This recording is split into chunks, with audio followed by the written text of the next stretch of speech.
सुद्धा प्रवेशाची रांग लागणार आहे. प्रवेशाचा टप्पा सुरू झालेला आहे. किती रांग लांबपर्यंत जाणार आहे? जो सभामंडप उभारलेला आहे तो अपूर्ण पडेल एवढा प्रवेशाची रांग लागणार आहे.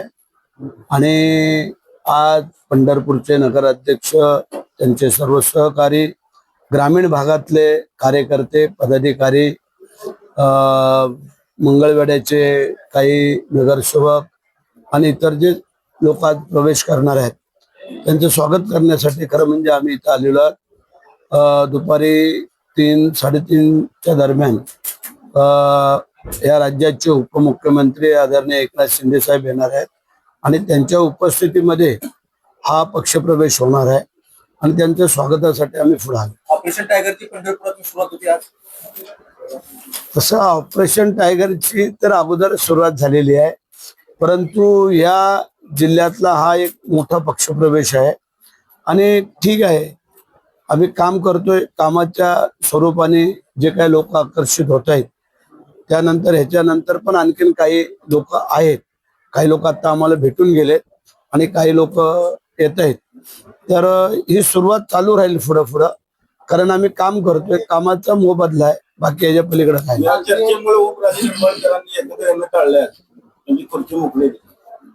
आता ओमराजे निंबाळकर किंवा काय त्यांचं आता आम्ही सांगू शकत नाही, परंतु आता स्वतः साहेब धाराशिवला जाणार होते, कदाचित गेले असतील मला वाटतं, कारण तिथे पत्रकारांचा मला वाटतं काय कार्यक्रम आहे आणि तो कार्यक्रम करून मग साहेब इकडे येणार आहे.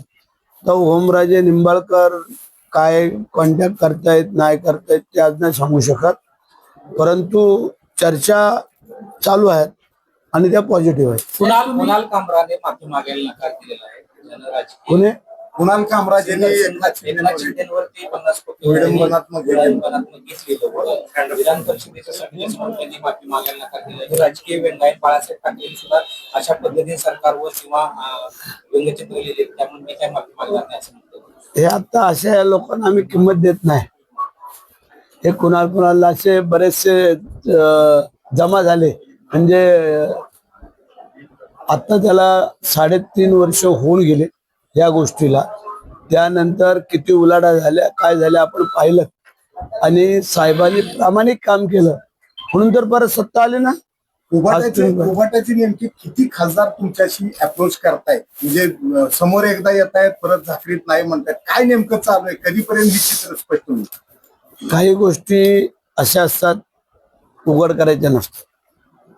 शिवाजी महाराजांनी काही गनिमी काव्याने आपल्याला माहिती आहे युद्धनीती जिंकलेली आहे, तसं काही गनिमी काव्याने चालायचं असतं.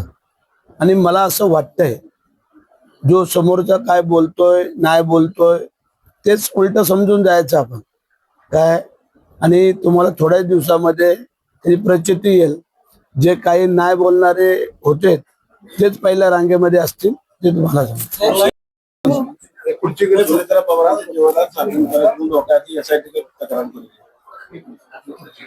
आता त्यांच्यामध्ये आम्ही काय बोलू इच्छित नाही आहे या गोष्टीसाठी, परंतु ते जे काय आता सध्याच वारं वाहतंय, राजकारण होतं, हे सगळं आपण डोळ्यासमोर ठेवून चालू आहे. कारण कोण बोलतंय घातपात आहे, कोण बोलतंय अपघात आहे, त्यात अनेक काही शंका कुशंका आहे, त्यात अनेक काय खरात बाबांचं काय जादू टोन आहे, असं म्हणजे सगळे जे काय बोलतायत, परंतु पूर्ण खात्री जोपर्यंत आम्हाला काय पटत नाही तोपर्यंत काही गोष्टी बोलणं मला योग्य वाटत नाही. तसं हा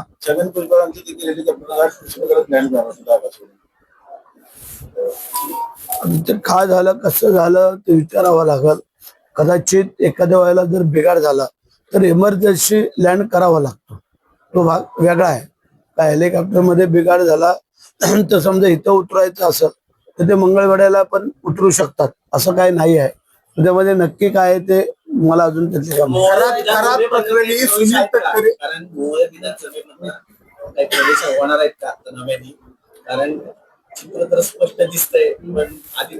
राजू खरे हे आमचे गेले अनेक वर्षाचे परम मित्र आहेत.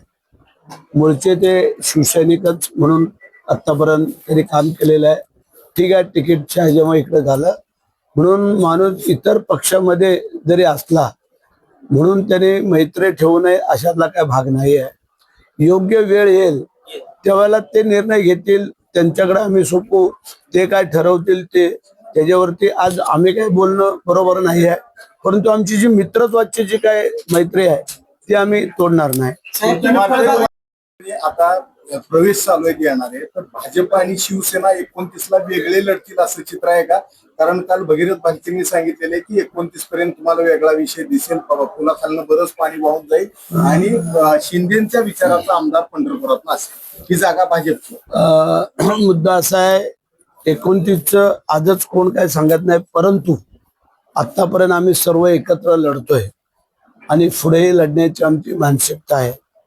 ठीक आहे, एखाद्या जागेचा काय अपवाद असू शकतो, तो बसून आमचे नेते, बीजेपीचे नेते, राष्ट्रवादी नेते याच्यावरती काही तोडगा काढू शकतात. काही मागच्या वेळेला जागा आदलाबद्दल पण केल्या ना आम्ही, त्यांनी पण केल्या. त्याप्रमाणे जर काय पुढं भविष्यामध्ये काय असेल त्यावेळेला बघूया. परंतु आत्ताची जी वेळ आहे ती आज योग्य वेळ आलेली आहे आणि भगीरथ सारखा एक चांगला अभ्यासू होतकरू कार्यकर्ता आज आमच्या समवेत येतोय. आणि ठीक आहे, संघटना वाढीसाठी प्रत्येक आपापला प्रयत्न चालू आहे, तो करत. आणि 2 वर्षानंतर 3 वर्षानंतर काही घडामोडी होतील ते आज तुम्ही आम्ही कोण सांगू शकतो. कारण भगीरथी काल सांगितलेलं आहे की ज्या पद्धतीने भाजपकडनं दडपशाही चालू आहे त्याच्या विरोधात एकनाथ शिंदे आम्हाला मदत करतील, भाजपच्या विरोधात आम्हाला इथं निधी देतील अशी अपेक्षा त्यांनी व्यक्त केली. भाजप ज्या विरोधात तसा निधी देऊ शकतात. दडपशाही आणि बिडपशाही कुठंच कोणाची काय चालणार नाही. त्याचं कारण आहे प्रत्येक ठिकाणी वेगवेगळ्या पक्षाचे पालकमंत्री आहेत. आमचं ठरलेलं आहे 60-40चा काय रेशो आहे त्याप्रमाणे चालणं गरजेचं आहे. तो कोणी का असेना, आमचा पण का पालकमंत्री असेना, आणि त्याप्रमाणे चालेल. आणि नगरविकास खातं हे स्वतः एकनाथ शिंदे साहेबांकडे असल्यामुळे जो काय आमच्या हिश्श्याचा निधी आहे तो आम्ही भागीरथला इथं देऊ. त्यामध्ये काय कोणाची अडचण येण्याचं काही कारण येत नाही आहे. रोहित पवार म्हणतायत भाजप सगळे जे मित्र पक्ष आहेत त्यांचे आता एकेकांना बाजूला काढायची तयारी आहे. 2029च्या आधी सर्व मित्र पक्ष ते बाजूला काढून टाकतात. नाही, ठीक आहे ना, ते बघूया आपण. हे बघा, आता प्रत्येक जण आपापला पक्ष वाढवायचा प्रयत्न करतोय, त्याबद्दल काही दुमत नाही आहे. परंतु युती तोडायची नाही हे ठरलेलं आहे. युती अबाधित राहायला पाहिजे, कारण आज जी देशामध्ये सत्ता आहे ही कुठल्या एका पक्षाची नाही आहे. ही सगळ्यांनी मिळून जेव्हा मेहनत घेतली तेव्हा देशामध्ये आज आमची एनडीएची सत्ता आहे आणि त्याचीच परिस्थिती महाराष्ट्रामध्ये आलेली आहे हे आपल्याला माहिती आहे. त्याच्यामुळे भविष्यामध्ये मतदारसंघ वाढतायत, मग ते खासदारकीचे पण वाढतायत आणि आमदारकीचे पण वाढतायत. आणि त्याच्यामुळे महाराष्ट्रामध्ये तर 48चे 72 खासदारकीचे मतदारसंघ होत आहेत, 288चे आमदारकीचे मतदारसंघ आहेत, ते 432 होत आहेत, 432 होत आहेत. तर अशा प्रकारचे हे सगळे, कारण 1.5पटचा हा रेशो आहे आणि 1.5पटच्या रेशोमध्ये महाराष्ट्रामध्ये एवढे होत आहेत तर देशामध्ये किती होती. आणि मग तिथं आमचे प्रत्येकाची जरूर लागणार नाही का?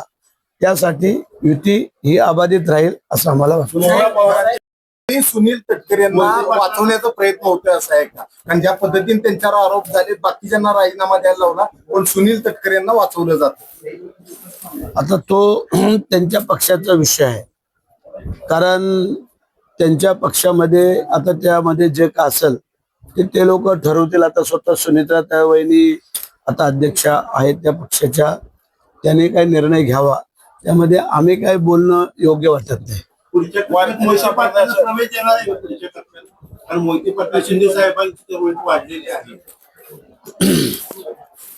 आज आम्ही शिंदे साहेबांना काही गोष्टी विचारू, मग तुम्हाला सांगू.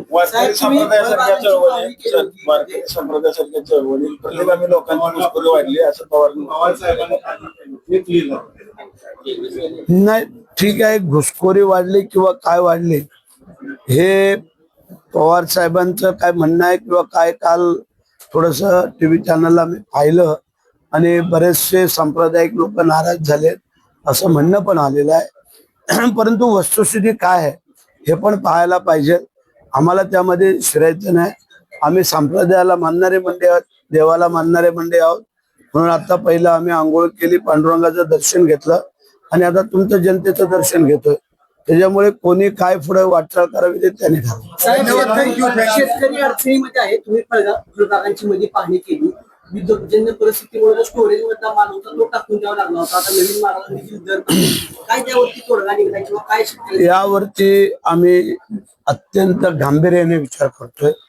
कारण जे काय युद्धजन्य परिस्थितीमध्ये जे काय कंटेनर अडकले होते बंदरामध्ये, तो माल खराब होऊन गेला हे तेवढं सत्य आहे. त्याबद्दल काही दुमत असण्याचं कारण नाही आहे.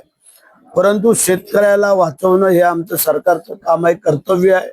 ते आम्ही करत राहणार. आता तुम्ही पाहिलं जसे जसे गारपीट झाली, वादळी वारा झाला, हवामान बदल झाला, पाऊस आला, महापूर आला, सगळं झालं. जेवढी मदत करता आली तेवढी आम्ही करतोय. आणि एवन जे काय मागचं कर्जमाफीचं होतं ते 2 लाखाची कर्जमाफी पण तुम्हाला माहित आहे, अधिवेशनामध्ये आम्ही ते घोषित केलेले आहे आणि तिला आता आम्ही सुरुवात करतोय. सरकार हे शेतकऱ्यांच्या पाठीशी ठाम उभं आहे. त्यामध्ये कुठेही काय काळजी करायचं कारण नाही. थँक्यू. नगरपालिका, महानगरपालिकांच्या निवडणुका झालेल्या आहेत. आता त्यांच्या पण जे महामंडळाच्या निवडणुका आहेत, थँक्यू.